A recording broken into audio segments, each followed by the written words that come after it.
오늘은 딱 왜 맥을 맥 스튜디오부터 입문하면 후회하고 맥북부터 사야 되는지, 그렇다면 맥북은 어떤 걸 사야 되는지 핵심만 깔끔하게 정리해서 알려드릴게요. 오늘 어느 채널에서도 보지 못한 사양 선택 전문적인 내용까지 담았으니까요, 오늘 이 영상으로 모두 부디 저처럼 후회하고 맥 선택하는 일 없길 바랍니다. 첫 번째는 휴대성이에요. 우선 맥북은 이렇게 들고 다니면서 사용할 수 있는데, 맥 스튜디오는 이렇게 뭐 들고 다니려면야 들고 다닐 수도 있겠지만 일단 무게 차이가 엄청 많이 나고요, 디스플레이도 없고 따로 키보드나 무선 마우스도 들고 다녀야 되고요, HDMI의 전원 케이블까지 들고 다녀야 하죠. 그럼 어떤 분들은 누가 이 맥 스튜디오를 들고 다니면서 쓰려고 사냐, 붙박이로 고정으로 놓고 쓰려 그러지. 그렇다면 맥북은 클램쉘 모드로 맥 스튜디오처럼 쓸 수 있는데요. 그래요? 거기에 맥북은 매직 키보드와 마우스처럼 편하게 쓸 수 있는 트랙패드가 기본적으로 내장되어 있죠. 사실 제가 맥북 가장 언제 뽐뿌았는지 아세요? 별다방 갈 때 맥북 들고 입장하는 거? 싫어 나가기 귀찮아. 바로 와이프가 침대에서 맥북으로 작업할 때, 와이프는 누워있다가 작업하고 또 쉬다가 작업하고 이러는 게 진짜 너무 부럽더라고요. 나는 무조건 일하려면 작업실 가야 되는데. 그래서 집이나 사무실은 물론이고요, 카페나 차 안에서, 비행기 안에서도 언제 어디서든 내가 원할 때 컴퓨터를 켜고 작업할 수 있다는 게 맥북의 가장 큰 메리트지 않나 라고 생각합니다. 두 번째는 성능이에요. 저는 920만원 주고 당시 최고 스펙인 M1 울트라 맥 스튜디오를 정말 큰맘 먹고 구매했는데요, 저희가 최근에 출시한 M3 Max 가장 높은 사양의 맥북 프로랑 똑같은 프로젝트의 인코딩 속도를 비교해보니까 확실히 M1 울트라가 M1 Max 칩셋을 2개 붙여서 그런지 진짜 빠르긴 하더라고요. 그런데 솔직히 영상 작업이나 그래픽 디자인 작업하시는 분들 아시겠지만, 이 렌더링하는 속도보다는 작업할 때 얼마나 쾌적한지, 이게 정말 중요하잖아요. 근데 솔직히 둘 다 4K 영상 소스 여러 개 올려놓고 작업하니까 버벅거리는 건 매한가지였습니다. 그래서 둘 다 저는 프록시를 무조건 쓰고 있어요. 애플 발표 때도 M1 울트라 정도면 8K 소스 18개를 올려서 작업할 수 있다고 하는데, 솔직히 그 정도의 작업을 하시는 분들은 얼마나 될지 모르겠지만, 저처럼 유튜브 4K 영상 작업 정도까지만 하신다면 M1 프로나 맥스로도 충분하다고 저는 생각을 합니다. 그리고 지금 제가 편집 프로그램을 프리미어를 쓰고 있는데, 맥에서 어도비 프리미어가 최적화가 정말 구려요. 그래서 제 주변에 그냥 기본 M1 맥북 에어를 파이널 컷으로 하는 걸 보니까 정말 최적화가 잘 돼 있어서 4K 영상 작업하는데도 전혀 무리가 없더라고요. 자, 그러면 맥북은 어떤 제품을 사야 되나? 애플 공식 맥 구매 페이지에 가보면 맥 종류가 워낙 많아요. 아이고 두야, 이게 뭐 도대체 뭔 말이야 하시는 분들 진짜 제 주변에도 많거든요. 그래서 제가 진짜 딱 쉽게 정리해 드릴게요. 우선 나는 영상 작업이라 봤을 때 FHD 위주로 하고, 그렇게 영상 소스라든지 템플릿 무거운 것도 많이 안 쓰고 데일리 일상적인 작업을 위주로 한다. 그래서 고성능이 딱히 필요는 없다. 그리고 나는 얇고 가볍고 펜리스로 소음까지 없는 맥북을 원한다 하시면은 맥북 에어인데, 여기서 중요한 꿀팁을 하나 드리면, 아무리 M1 칩셋부터 좋다고 해도 맥북 에어는 M1 말고 M2를 구매하세요. 그 이유는 성능보다 M2 맥북 에어로 이제 바뀌면서 디자인도 프로 느낌 나는 디자인으로 바뀌었고요, 맥세이프 충전 방식으로 바뀌어서 충전도 쉽게 되고 스피커도 더 좋아졌기 때문에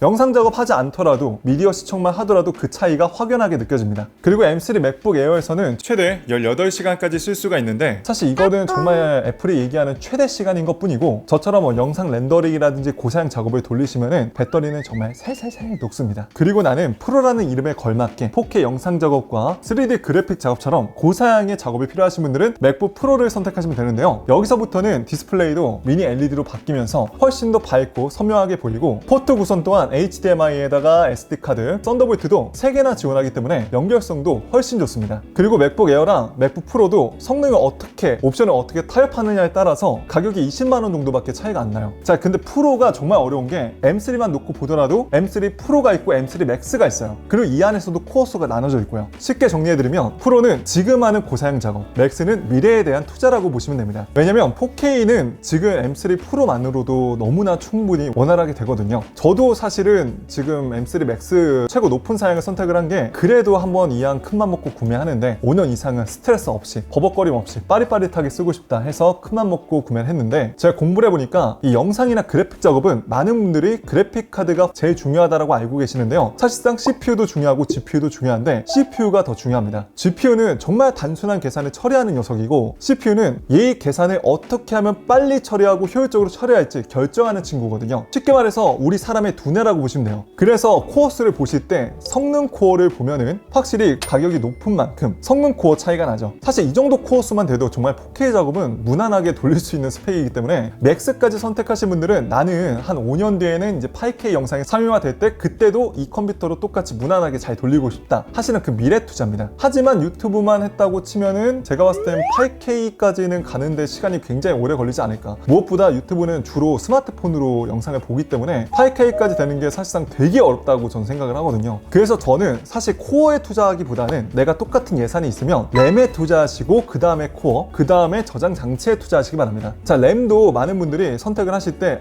그래도 다다익 램이라는 말이 있는데 많으면 많을수록 좋지 하고 그냥 선택하신 경우가 있어요. 근데 이게 개념을 제가 좀 쉽게 표현을 하면 램은 요리할 때 도마라고 생각하시면 됩니다. 우리가 요리할 때 도마가 넓으면 넓을수록 편하게 요리할 수 있는데 그렇다고 해서 요리의 퀄리티가 좋아지는 건 아니잖아요. 램이 딱 그런 개념이에요. 내가 정말 여러 가지 프로그램을 다양하게 띄워놓고 작업을 할 때 램이 임시 저장 장치로 저장이 돼서 버벅거림 없이 작업할 수 있게 도와주는 건데 이것도 나는 만약에 되게 단순 작업만 프로그램 하나만 돌려서 한다라고 하면은 램을 그렇게 많이 올릴 필요가 없습니다. 그래서 램은 한 16기가 이상만 되면은 기본적으로 프로그램 돌리는데 문제는 없어요. 그리고 램은 M1 이후부터는 통합 메모리 개념으로 사용하고 있기 때문에 SSD가 램의 역할도 대신해주고 있어서 그렇게 또 램 투자를 많이 하실 필요는 없습니다. 물론 이것도 내가 정말 여러 가지 창을 띄워놓고 여러 가지 프로그램이나 소스를 많이 쓴다 그러면 램을 추가하셔도 되지만 저처럼 램을 막 128기가까지 놓고 쓰시는 건 저는 솔직히 비추하긴 합니다. 그리고 용량을 선택할 때도 많은 분들이 뭔가 외장 하드나 SSD, NAS까지 이용하면 불러오는데 시간도 오래 걸리고 귀찮다 보니까 용량을 막 4테라나 8테라로 선택하시는 분들이 간혹 있는데요. 이것도 저는 떼떼 비추드려요. 이거 정말 중요한 개념이니까 하나 꼭 알고 하세요. 이 저장 장치는요, 단일 저장 장치로 용량을 크게 쓰는 것보다 백업을 잘 하시는 게 중요합니다. 그래서 본인이 너무 사용하기 불편하지 않을 정도의 1TB나 2TB 용량으로 맞추시고 제가 지난번에 알려드린 맥북 필수 액세서리 외장 하드나 SSD, 클라우드 용량이 진짜 크신 분들은 차라리 NAS를 쓰시는 게 훨씬 더 데이터를 안전하게 보관하고 가성비 좋게 쓰는 방법이에요. 정말 혹시나 몰라서 한 가지 말씀드리지만 맥북은 절대로 게임용으로 사시는 건 안 됩니다. 실제로 스팀도 게임 지원하는 게 없다 봐도 될 정도로 거의 지원을 안 해요. 다만 롤은 되긴 하는데 게임은 윈도우 PC에서 한다 이렇게 생각을 하시는 게 편합니다. 그래서 저도 지금 윈도우 데스크탑이랑 맥이랑 같이 쓰고 있는 거고요. 게임까지 돌리실 분들은 차라리 게임용 노트북을 사시는 걸 저는 더 권장드려요. 마지막으로 맥북, 오늘 영상으로 내가 원하는 맥북 구매하긴 했는데 이거 도대체 어떻게 쓰는 거지? 윈도우가 너무 달라서 걱정이다 하시는 분들은 제가 지난번에 맥북 받자마자 반드시 해야 되는 필수 초기 설정과 윈도우보다 더 편하게 쓸 수 있는 필수 꿀팁 알려드렸으니까요. 자세한 내용 위에 카드 눌러서 꼭 시청하세요. 자, 그럼 이만 저는 여기서 인사드릴 거고요. 오늘 영상도 도움이 되셨다면 좋아요 한 번씩만 눌러주세요. 저는 앞으로도 이렇게 어려운 얘기 1도 없이 남들보다 제품 유용하게 쓸 수 있는 꿀팁과 삶에 유용한 제품만 소개해 드릴 테니까요. 오늘 저 처음 보신 분들은 구독과 알람 설정 한 번씩만 부탁드리겠습니다. 지금까지 전 품격 있는 리뷰 구인팁의 군이었습니다. 영상 시청해 주셔서 고맙습니다. 그럼 가볼게요. 빠잉.